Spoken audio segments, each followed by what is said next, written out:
Good morning मेरे मित्रों। जैसा कि हम लोग जानते हैं, बीपीएससी शिक्षक बहाली में बीपीएससी के द्वारा विशेष तौर पर एससीईआरटी बुक्स को फॉलो करने का निर्देश दिया गया है। तो मैं हाजिर हूं आप लोगों के बीच SCERT Bihar audio book series लेकर। अब इस वीडियो में हम लोग पढ़ेंगे अध्याय 5 पृथक्करण। आपने देखा होगा कि माँ भात या दाल बनाने से पहले चावल या दाल को थाली में लेकर उसमें मौजूद कंकर या अन्य पदार्थों के छोटे छोटे कणों को चुनकर अलग करती हैं। क्या वस्तुओं में विभिन्न प्रकार के मिले पदार्थों को अलग करना आवश्यक है? किसी पदार्थ का उपयोग करने से पहले उनमें मिले हानिकारक तथा अनुपयोगी पदार्थों को अलग अलग करना आवश्यक है। कभी दो या दो से अधिक उपयोगी पदार्थ भी एक साथ मिले रहते हैं, जिन्हें उपयोग से पहले अलग अलग करना आवश्यक हो जाता है, जैसे गेहूं के साथ चना एवं अन्य अनुपयोगी पदार्थों का मिला रहना। क्या आप बता सकते हैं कि इस प्रकार के मिश्रण से पदार्थों को कैसे अलग किया जा सकता है? पदार्थों को अलग करने के कौन कौन से तरीके अपनाए जा सकते हैं? कुछ तरीके जिनके नाम आप जानते हैं तालिका 5.1 में लिखिए। इन तरीकों का आप किस प्रकार के मिश्रित पदार्थों को अलग करने में काम लेते हैं, यह भी लिखिए। तो एक क्रियाकलाप है अगला, जिसमें कि 2 कॉलम बने हुए हैं। एक कॉलम में लिखा हुआ है अलग करने के तरीके और दूसरे में किस प्रकार के मिश्रित पदार्थों के लिए। तो जैसे चुनना, चावल और कंकर। ठोस पदार्थों को ठोस पदार्थों से अलग करने के लिए चुनना, चालना अथवा ओसाना विधियों का प्रयोग करते हैं।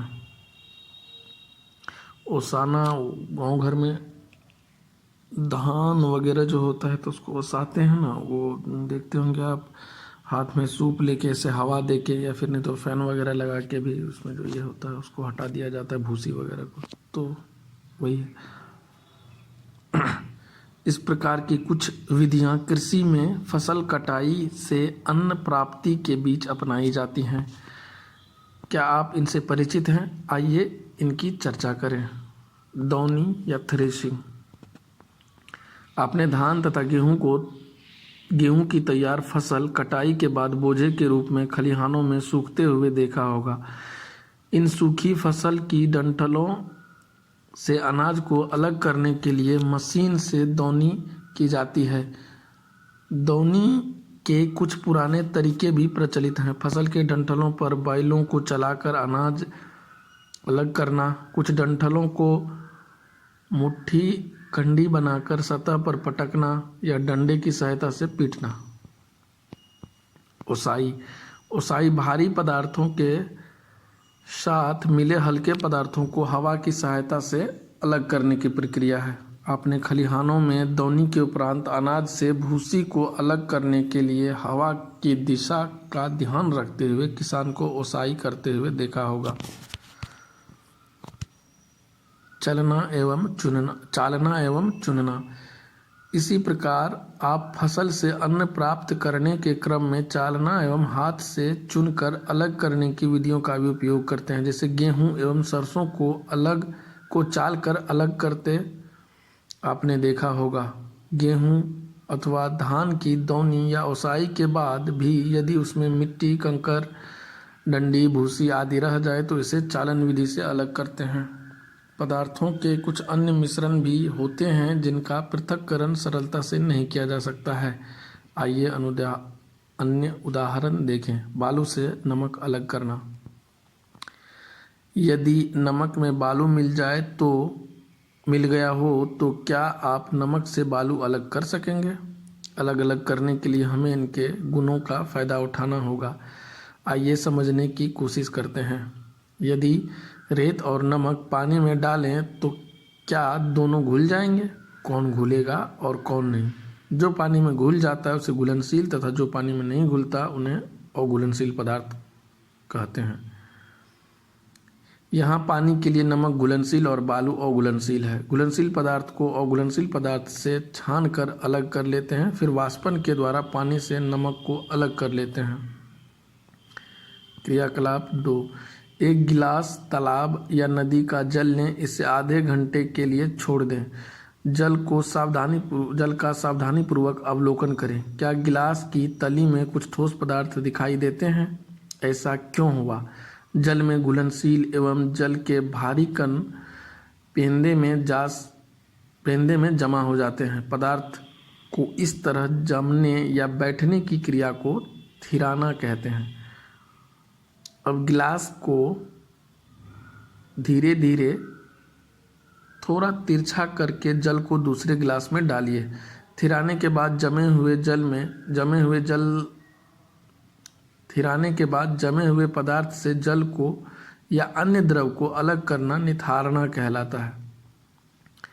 यदि दूसरे गिलास का जल अब भी साफ नहीं दिखाई देता है तो उन्हें फिल्टर पेपर द्वारा छान सकते हैं। फिल्टर पेपर एक ऐसा कागज होता है जिसमें अत्यंत छोटे छिद्र होते हैं और छोटे से छोटे ठोस कण पार नहीं हो पाते हैं।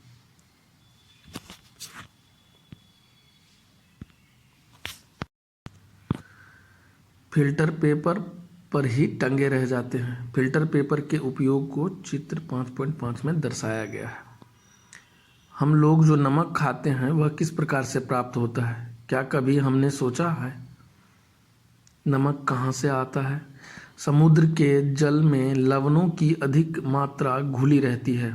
इन्हीं लवणों में साधारण नमक पाया जाता है। जिस नमक का प्रयोग हम करते हैं वह साधारण नमक ही तो है।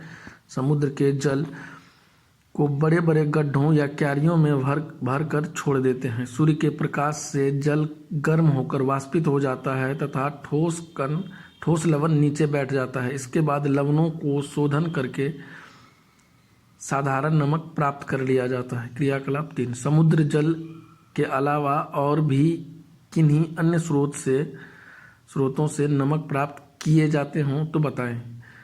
किसी डेयरी में जाइए और मक्खन को दूध से अलग करने की विधियों का पता लगाइए कि किस प्रकार मक्खन निकाला जाता है। पदार्थों के द्रव्य मिश्रण के अवयवों की पहचान करना। पदार्थों को अलग अलग पहचानने के इस तरीके का नाम आपने शायद ही कभी सुना हो, मगर क्रोमेटोग्राफी का तरीका है बहुत मज़ेदार। इसके बारे में कुछ कहने सुनने की ज़रूरत नहीं है, बस इसे कर देखें, मज़ा आ जाएगा। चौक से क्रोमेटोग्राफी। एक चौक के मोटे सिरे से 1 सेंटीमीटर छोड़कर खाली स्याही का एक छल्ला बनाना है। इसके लिए माचिस की तिल्ली या रिफिल की नोक को स्याही में डुबोकर चित्र 5.7 में दिखाए अनुसार चौक पर छुइए। धीरे धीरे करके चौक की गोलाई के चारों तरफ छुआकर छल्ला बना लें। अब एक तस्तरी या किसी डिब्बे के ढक्कन में थोड़ा पानी डालें। चौक को इस पानी में सीधा खड़ा कर दें। चौक पर लगी स्याही पानी में नहीं डूबनी चाहिए। अब इंतज़ार करें और देखें कि चौक की सफ़ेदी पर क्या गुल खिलने लगा। क्या पानी चौक पर चढ़ रहा है और क्या क्या हो रहा है? पानी के चौक के ऊपरी छोर तक पहुंचने से पहले ही चौक को पानी से हटा लें। चौक पर नीचे से ऊपर तक कितने व कौन से रंग दिख रहे हैं, अपनी कॉपी में चित्र बनाकर दिखाएं। ये रंग कहाँ से आए?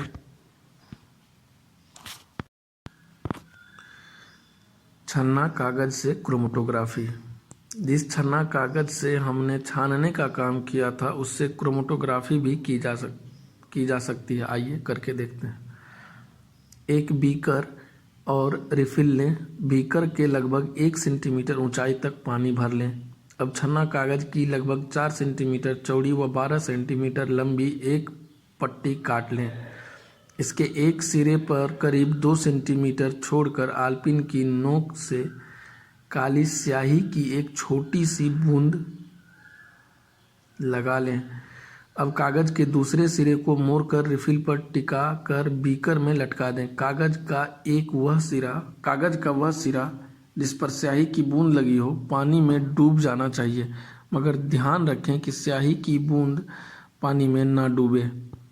कागज की पट्टी बीकर से छूनी भी नहीं चाहिए।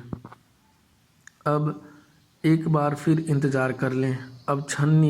अब पानी छन्ना कागज की पट्टी पर चढ़ता हुआ रिफिल तक पहुंचने लगे तो पट्टी को निकालकर सुखा लें।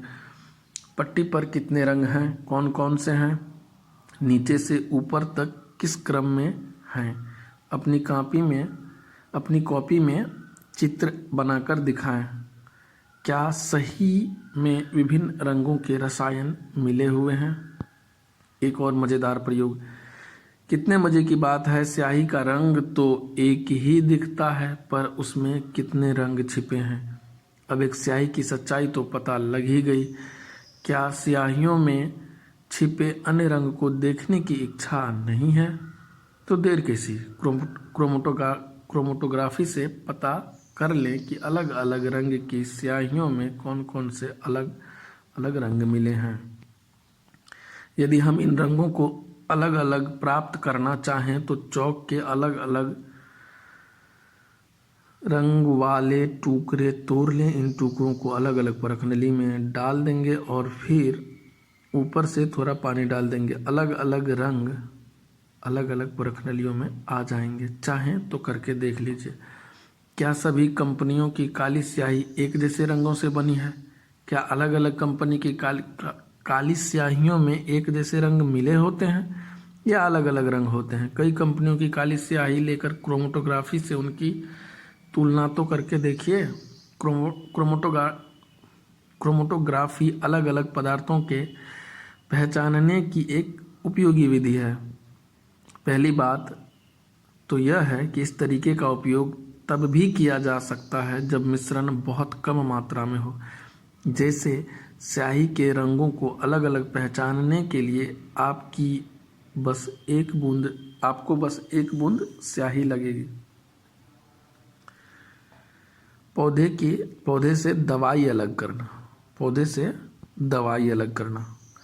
इस विधि का उपयोग करके पेड़ पौधे में पाई जाने वाली दवाइयों को अलग अलग कर सकते हैं। जैसे तुलसी, नीम, चिरौता आदि ऐसे कई पेड़ पौधे हैं जिनमें दवाइयाँ होती हैं। पहले इनका काढ़ा बना लेते हैं, फिर उस काढ़े की क्रोमेटोग्राफी करते हैं। क्रोमेटोग्राफी करने से काढ़े में उपस्थित पदार्थ अलग अलग चिन्ह देते हैं। कई और भी उपयोग होते हैं क्रोमेटोग्राफी के। फूलों के रंग की जांच करने के लिए, किसी चीज़ में मिलावट की जांच करने के लिए, ऐसे कई कामों में इसका खूब उपयोग होता है। पौधों को अलग अलग करना हमारे रोज के जीवन में भी बहुत ज़रूरी है और विज्ञान के काम में भी।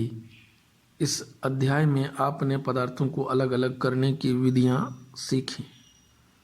पदार्थों या मिश्रण के गुणधर्म के आधार पर ही पृथक्करण की अलग अलग विधियाँ अपनाई जाती हैं। हमने सीखा चुनना, चालना, छानना। पदार्थों के मिश्रण से पदार्थों को अलग अलग करने की विधियाँ हैं। अनाज के भूसों को ओसाना विधि से अलग कर अनाज के दाने प्राप्त किए जाते हैं। अब इस चैप्टर के कुछ क्वेश्चंस हैं तो वो भी मैं आप लोगों को बता देता हूँ ऑप्शन के साथ। आप लोग खुद से इसको देख लीजिएगा। वे पदार्थ जो पानी या अन्य तरल पदार्थों में घुल जाते हैं उन्हें कहा जाता है। ऑप्शन ए घुलनशील, बी अघुलनशील, सी थिराना, डी निथारना। पदार्थों को अलग अलग करने की प्रक्रिया कहलाती है। वाष्पीकरण, बी चुनना, सी छानना या डी इनमें से सभी। थिराने के बाद जमे हुए पदार्थों से जल या अन्य द्रव को अलग करने की क्रिया कहलाती है। ए निथारना, बी थिराना, सी थ्रेशिंग या डी छानना।